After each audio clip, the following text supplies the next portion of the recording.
What's up, millennials? We have a winner. Karura has won the very first parachain auction on Kusama. Today, in exchange for your valuable time, I'm going to talk about why Kusama might be down in the last couple of weeks, and also what is Karura exactly. So let's do it. Before I'm going to explain to you what Karura is exactly, we're going to talk a little bit about why the KSM token, why Kusama is down in the last couple of weeks. Well, I think in the first case it has to do with the general crypto market right now, because the entire crypto market is basically selling off for the last couple of weeks. Today we actually see a nice green day, but yeah, for the last couple of weeks it has been pretty red.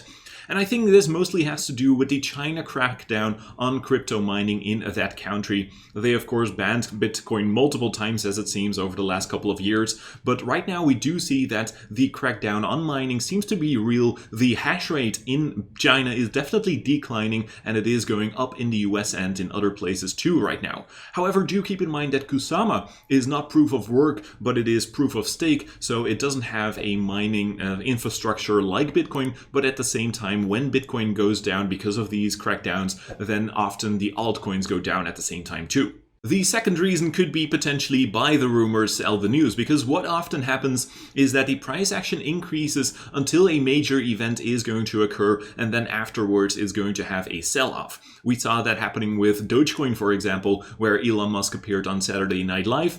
Before the event, or yeah, the weeks before the event, Dogecoin went up quite a bit, and right after the event, Dogecoin went down off a cliff.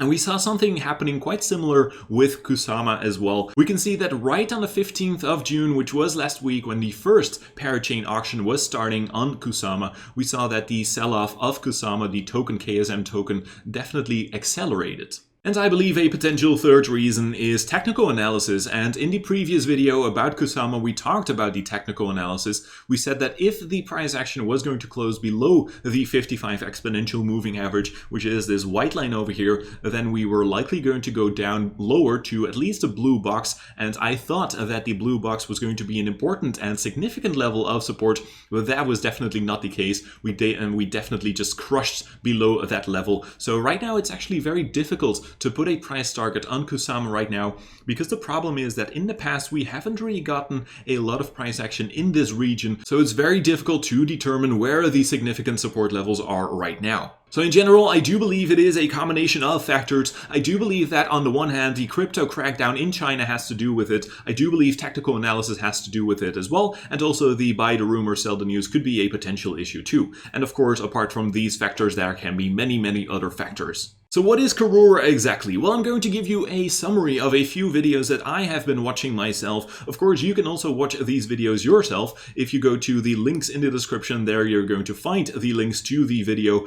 But yeah, instead of watching all these videos and spending a little bit more than 1 hour of your time, you can also watch this video to give you a short summary of these videos.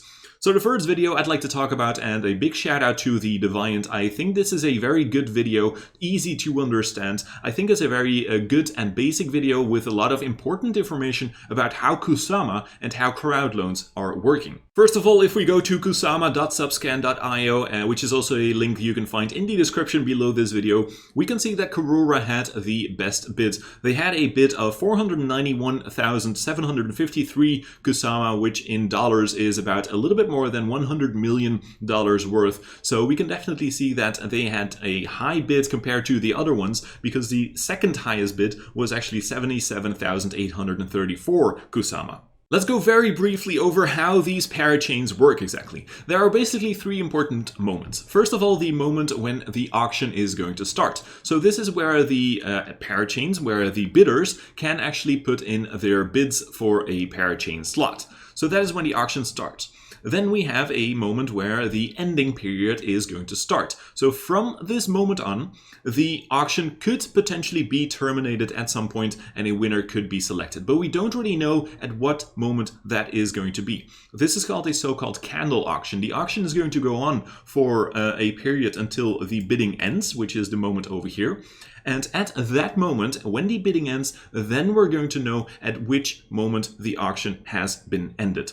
So when we get to this point, when the bidding ends, potentially the auction could have terminated right over here, or right over here, or right over here. We just don't know that yet when the ending period starts, but we do know that when the bidding ends. So somewhere in between those moments, between the moment when the ending period is going to start and when the bidding is going to end, then the auction is going to be terminated and then a winner is going to be determined as well. Okay, so what is Karura exactly? Well, Karura is the DeFi hub of Kusama. Kusama is the wild cousin of Polkadot. Karura is also the sister network of Acala, and Acala is the DeFi hub of Polkadot in the future, and this is all brought to you by Nesami. So yes, it can be very confusing with all these names that are actually very similar to each other, and honestly I can't wait until we have like 100 parachains running on Kusama and Polkadot. But back to Karura. Karura is the DeFi hub of Kusama. And if you would ask me which crypto sector I would be most bullish about in the shorter term, then I would say DeFi for sure, because it seems like DeFi has a very real-life use case, which is actually very useful too, and I believe that DeFi could become a very important bridge between the decentralized crypto platforms and also the centralized financial institutions, which is why I believe that banks are even going to get involved with DeFi too. This is the founding team behind Karura, and according to Dan Reeser, who is presenting this video and who is the vice president of growth at Karura and Acala, he says that Brian Chen, who is the co-founder and CTO behind Karura, that he might be one of the best substrate developers on Earth. Karura and Acala, of course, have some important backers, for example Pantera, Coinbase, and the digital currency group who owns Grayscale and also CoinDesk. So how is the platform structured exactly? Well, we can see according to this image over here that the layer 0 here is Kusama. Built on top of that layer 0 is Karura, which is the layer 1, and that has features that allow for apps to be used by people like you and me. So let's talk about some of these applications that are built on the Karura network, on the Karura platform. And the first one is the Karura dollar, which is a stablecoin kUSD, which you can use to borrow and lend money on the Karura platform. A second application of Karura is liquid KSM staking. So you can stake your KSM, your Kusama tokens, to earn rewards instead. And these KSM tokens that are being staked, these are going to be used in these DeFi applications. By the way, if you also want to earn up to 8.6% interest on your crypto and get a bonus of up to $250, check out nesami.com/crypto. And a third application of Karura is the decentralized exchange. This is a exchange where you can swap tokens just like Uniswap, for example. And apart from these applications, I believe that there is something very important going on at Karura as well, because they are setting up their own decentralized sovereign wealth fund, and this fund is going to be used to build up reserves so that the Karura team can be self-sustaining instead of having to rely on crowd loans, for example, for the future parachain slots on Kusama.